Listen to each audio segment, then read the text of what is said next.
Hi, we are Group Almond, and the topic that we're going to present today is in vitro propagation of butterfly pea, multipetals. Our group members consist of Weiwei, Hedia, and myself, Zaid. This is our table of contents, and now we can begin with the introduction. So, firstly, what is sterilization? This is the killing or the removal of all forms of microbial life in a material or object, such as the plant tissue culture. Next, what is propagation? This is a method used in making new plants in vitro on a nutrient medium under sterile conditions. In vitro refers to a controlled environment. Now, we can take a look into the background of butterfly pea. Its scientific name is Clitoria trinacea, and it has various applications, notably in modern medicine and agriculture as a source of natural food colorant and antioxidants. Looking back into the history of butterfly pea, we see that the novel C. ternacea anthocyanins, termed ternitins, which are responsible for rendering these flowers, were first isolated in 1985. Following further isolation and structural characterization of numerous other ternitins, the ternitin biosynthetic pathway was postulated a decade later. In 2003, comparison of C. ternacea lines bearing different floral colors provided insights into the role of acylation on C. ternacea floral color determination. The abundance of these unique anthocyanins, alongside other secondary metabolites in C. ternacea, makes the plant an ideal source of natural additives. Traditionally, Clitoria ternate is propagated by seeds but is inefficient due to poor germination and high seedling mortality. Hence, it is classified as a rare species by the IUCN. Alternative methods that are offered to conserve this valuable medicinal plant and meet increasing demand are in vitro culture and micropropagation, such as shoot regeneration in leaf explants, nodal segments, axillary shoot multiplication in immature shoot tip explants, and callus form cotyledon and hypocotyl explants.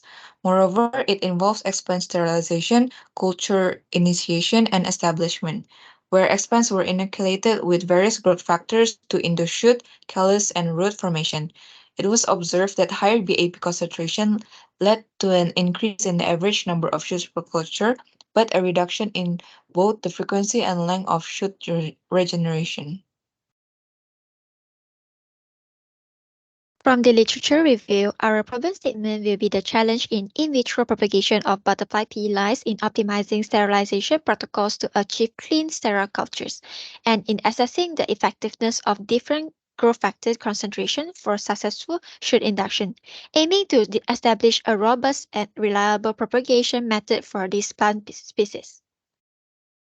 Thus, our objectives are to identify the sterilization protocol and successfully obtain clean sterile culture, and determine the effectiveness of various growth factor concentration during shoot induction.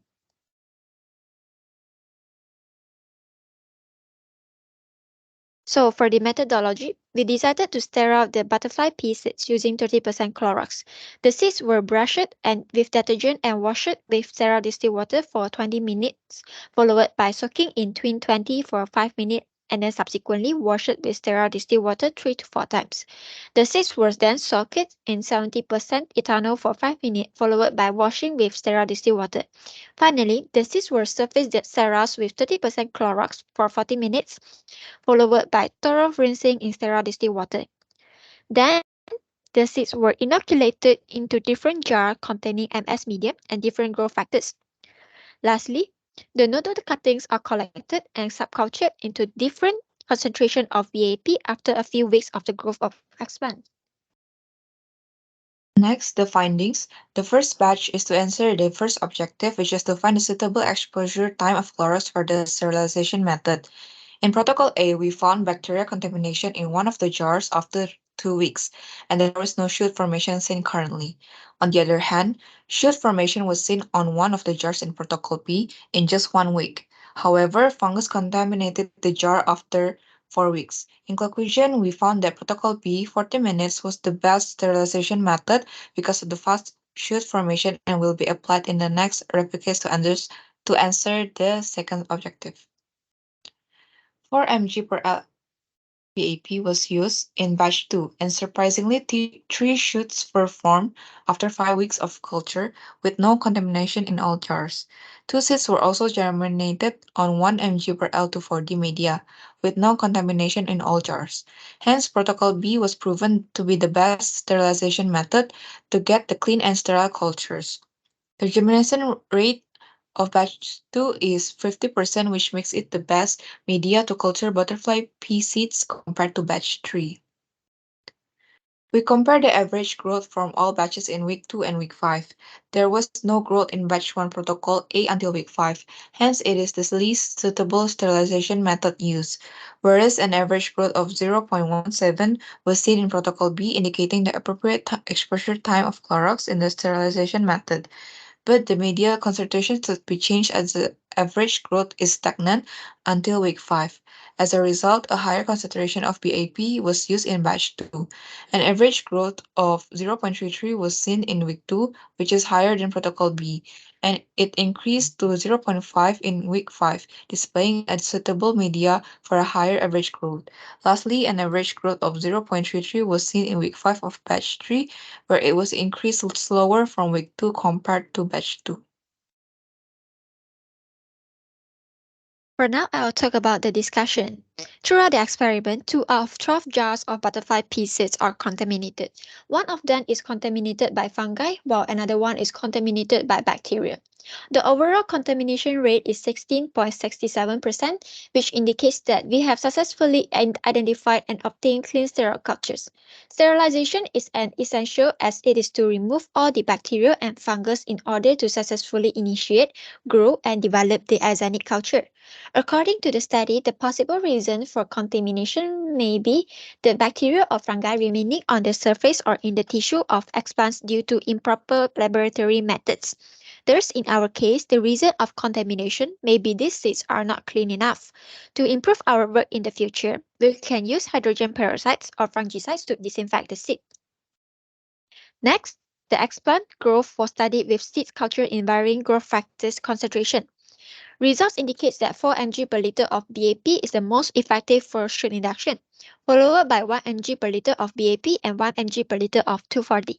Unfortunately, seed germination is slow, which can be attributed to environmental condition, seed strength, and dormancy. Butterfly pea is a plant which grows natively in 24 to 32 degree and requires direct sunlight. However, the culture room in Taylor's University is an aircon room, and the light will be closed after every usage. This suboptimal environment contributes to slow germination. Besides, the low seed strength is one of the reasons. A low seed strength indicates that the seeds have a reduced capacity to germinate, and it can result from various factors, including seed aging, damage, disease, or poor storage condition. To overcome this, several tests can be used to identify the strongest seed. Moreover, seed dormancy is the condition where a seed cannot germinate even in the best growing environment. It is caused by hard seed coat impermeability or lack of supply and activity of the enzyme required for germination. To address this in the future, scarification, hot water, dry heat, fire, and etc. can be employed. Lastly, the subculture of explant. The nodules are subcultured into 3 different concentrations of VAP. However, due to insufficient time to observe the growth of nodule cuttings, the observation is stopped at the week 2 of propagation. Thus, for the subculture, we cannot find out and conclude the most efficient concentration of VAP in shoot induction. However, we still can propose an expected result through the growth of explant, which is 4 mg per liter of VAP will be the most efficient concentration for shoot induction. In conclusion, we managed to successfully create clean sterile culture at 40 minutes of incubation with 30% concentration of Clorox used. The results also concluded that the culture which had the highest concentration of growth regulator, which is 4 mg per liter, exhibited the highest germination rate. The skills learned in this experiment are sterilization technique, aseptic technique, subculturing, data recording, logbook recording, and time management. For the limitations, we had just a few. Firstly, it requires precision and skill. Second is the drugs used. By this we mean that mercury chloride is a more preferred option over Clorox in sterilization. And lastly, the environment, as butterfly pea are known to grow better in higher temperatures and higher light intensity. These are our references. Thank you for listening.